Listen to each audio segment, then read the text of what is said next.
Chapter 15. Scourge knew that Nereus was watching him carefully. For the past week, ever since she had told him the truth about Zedrix, he had felt her presence constantly.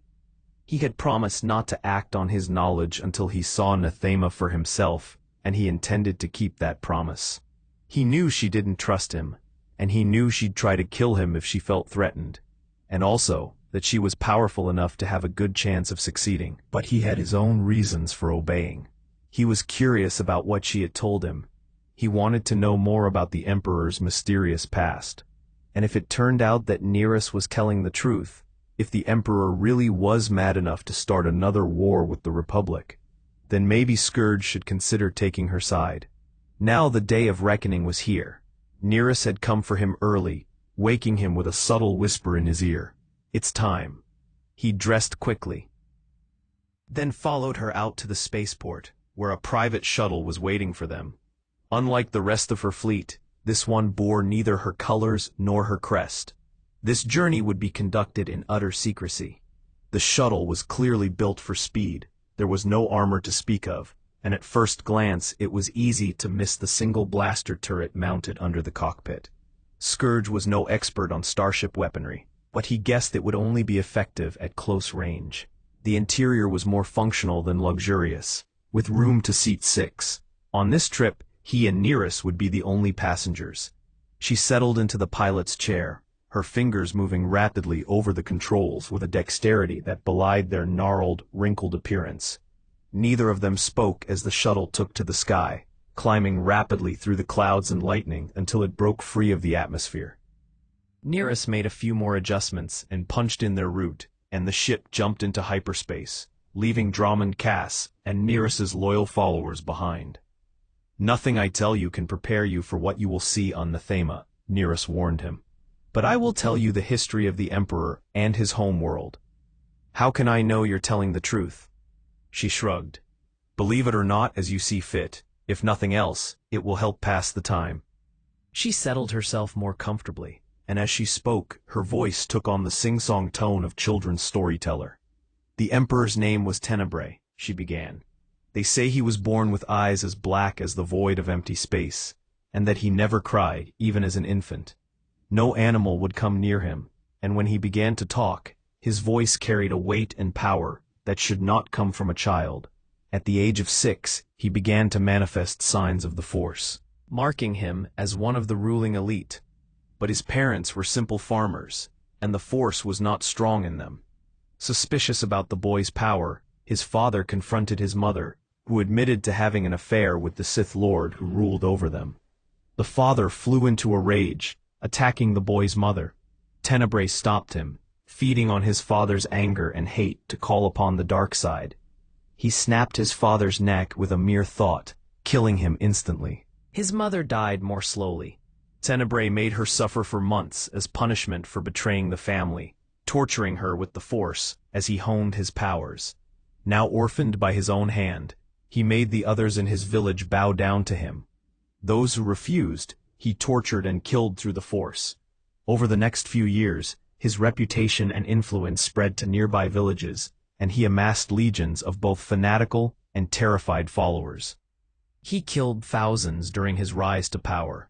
Many died just to feed his insatiable appetite for suffering, tortured for days in public executions so he could savor their agonizing ends. This sounds more like a legend than a history, Scourge, but if you had ever met the Emperor in person, you would not be so hesitant to accept the tale as fact. What about Nathema's ruler, the boy's father? You claimed he was a Sith Lord. Surely he didn't sit back doing nothing while a child conquered his people village by village. Tenebrae's father was named Lord Drameth.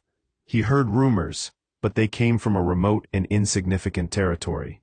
He had long forgotten the simple commoner who had borne him a son, and he considered the plight of a few small villages beneath his notice.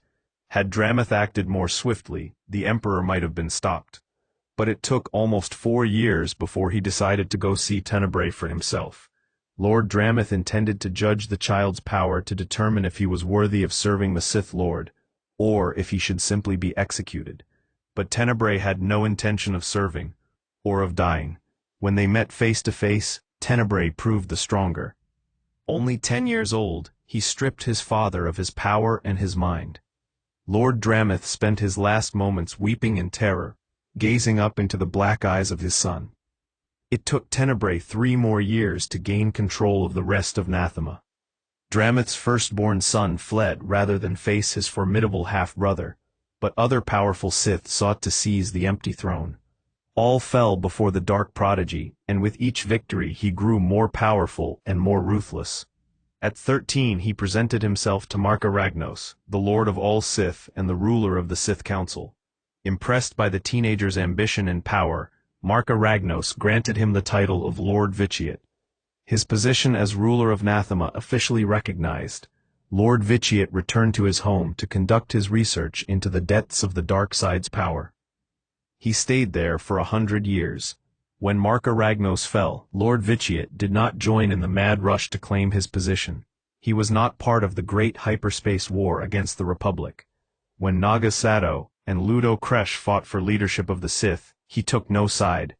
But in the aftermath of the war, after our defeat at the hands of the Republic, and our flight to escape the massacre of our people by the Jedi, he emerged from his solitude to call a great council of all the Sith Lords who remained. He invited them to his palace on Nathema, built on the site of his childhood home, the place where he had killed his adopted father and tortured his mother to death.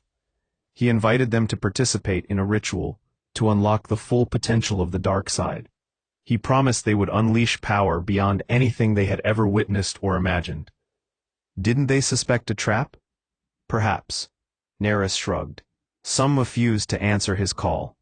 But many more came. After all, what could one man do against 100 Sith Lords? Remember, he was not the Emperor back then. He was merely Lord Vitiate, ruler of a single planet of no particular importance. He hadn't fought in any battles of note or achieved any great victories or conquests beyond his homeworld. He had the reputation of a scholar, not a warrior. And the Sith Lords were driven by fear. Many thought the Jedi would soon wipe them all out. They were desperate for anything they could use as a weapon against the servants of the light side. Lord Vitiate played upon these fears, convincing those who answered his call to set aside their suspicions of him and of one another to join in a single glorious cause. Once they arrived on Nathema, they quickly fell under Lord Vitiate's control. He dominated their minds, crushed their resistance. He turned them into slaves to his will, forcing them to participate in the most complex ritual of Sith sorcery ever attempted. Calling on the dark side, Lord Vitiate devoured them. He fed on their power, absorbing it into himself, utterly obliterating all traces of his victims. But the ritual was not confined to the doomed Sith Lords.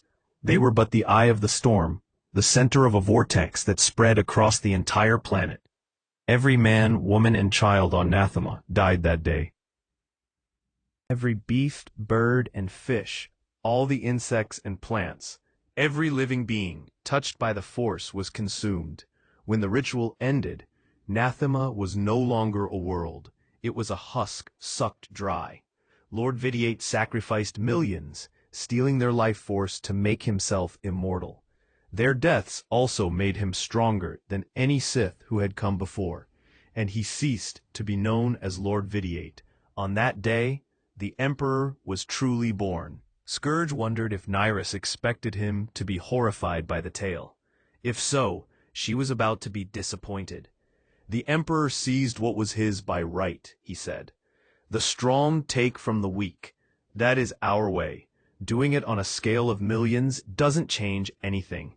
It just proves he deserves to be our Emperor. So I used to think, Nerys said, smiling ghoulishly. Then I saw Nathema for myself. She didn't say anything else for the remainder of the trip, leaving Scourge to wonder in silence why she was so confident he would come around to her side. He felt the first hints of what was waiting for him when the shuttle dropped out of hyperspace. Through the windows of the cockpit, he saw a gray and brown planet looming large before them. Gazing at it, he felt something strange and unsettling, something unnatural. It took him several moments to realize what was wrong, and even when he did, he didn't fully grasp the implications. He wasn't feeling the Force. The sensation was completely alien. The Force was omnipresent. It radiated stronger in certain places and at certain times, and the balance of the dark side and the light constantly shifted. But it was always there in some way, shape, or form. Now, however, he felt nothing. He had become so accustomed to the presence of the force in the background that its complete absence was almost overwhelming, leaving him unable to speak. "Prepare yourself," Nyrus said. "We're going down to the surface." The absence grew steadily more pronounced as the shuttle approached and then landed on Nathema. "Come with me," Nyrus commanded, rising up from her seat. Still mute, Scourge followed her down the shuttle's boarding ramp and out onto the world itself. They had touched down at a spaceport in a city, or what used to be a city. The spaceport was surrounded by the buildings, speeder pads, and streets one would expect to see in a planet's major metropolitan center. But it was eerily quiet. The incessant murmur of the crowds and the constant hum of traffic whizzing past on busy streets were missing. There wasn't even any wind, and the air tasted stale in Scourge's mouth. The temperature was neither cold nor hot, but he felt himself starting to shiver. "You feel the chill of the void," Nyrus told him. "The force is energy. It gives heat to our emotions and our minds, but here it has been stripped away." She led him along the deserted streets as Scourge stared in fascinated horror, trying to grasp the magnitude of what he was witnessing. The buildings seemed to be almost fully intact. There was none of the damage and destruction normally associated with millions of simultaneous deaths. However, there were other signs of what had happened here. Mangled speeders and shuttles were strewn about, the remains of vehicles in motion that had crashed to a halt when their pilots were taken by the ritual. And everywhere Scourge looked, there were small piles of clothes, jackets, slacks, and boots that had survived what their owners had not. Normally, these remains would have been picked over by scavengers, but on Nathema, even the vermin and insects were extinct. "Where are the droids?" Scourge asked. He was shocked at the sound of his own voice. It was flat and dull, as if even sound waves had been distorted by the ritual. "The ritual overloaded their circuits," Nyrus explained, her voice as hollow and washed out as his. "The damage was irreparable. Even their memory cores were completely wiped out." Scourge glanced upward and noticed something else unusual. The sun shining down on them from above, a star that had appeared bright orange as they'd approached the planet, was now a pale shade of brown. In fact, everything around them was either brown or gray, as if the colors had been leached out. Scourge was well acquainted with death. He had no trouble understanding massacres and mass slaughter. Death and destruction unleashed powerful emotions like fear, suffering, and hatred. They fueled the power of the dark side. But what had happened on Nathema was different, and it disturbed him in a deep and profound way. The Emperor had consumed everything. Life, sound, color, even the force. Nothing remained. This wasn't about conquest or domination or destroying an enemy. All concepts Scourge embraced. Everything on Nathema had simply been snuffed out, extinguished so completely that it ceased to have any meaning or purpose. It was a vacuum of existence, a blight on the natural order. "I've seen enough," he declared. Nyrus nodded, and they turned and made their way back to the ship. Scourge finally understood why Nyrus and the others wanted to take the Emperor down. Destroying your enemies, even destroying a planet, was understandable. But this wasn't simple destruction. It was annihilation, obliteration. The very fabric of the Force had been shredded. Anyone capable of turning an entire planet into a nihilistic abomination had to be completely mad. After seeing the horrors of Nathema, he truly believed the Emperor might declare another war against the Republic, exposing them to the Jedi and leading to the eventual extinction of their species. By the time they reached the shuttle, Scourge's stomach was churning. He had lived his whole life attuned to the Force. Having it stripped away had left him physically ill. The shuttle shook as they took to the air, and he fought against the urge to vomit. As they broke the atmosphere of the cursed world, some semblance of normalcy returned. Scourge felt the Force rushing in to fill the emptiness inside him. He felt its power invigorating him and restoring his strength. At the same time, he also felt something else, the presence of someone strong in the Force. Someone who was neither Nyrus nor him. Nyrus suddenly began punching away at the shuttle's controls, scanning the system for another vessel, and Scourge knew she felt it too. "There," she said, pointing at the readout. "A ship just dropped out of hyperspace in this system."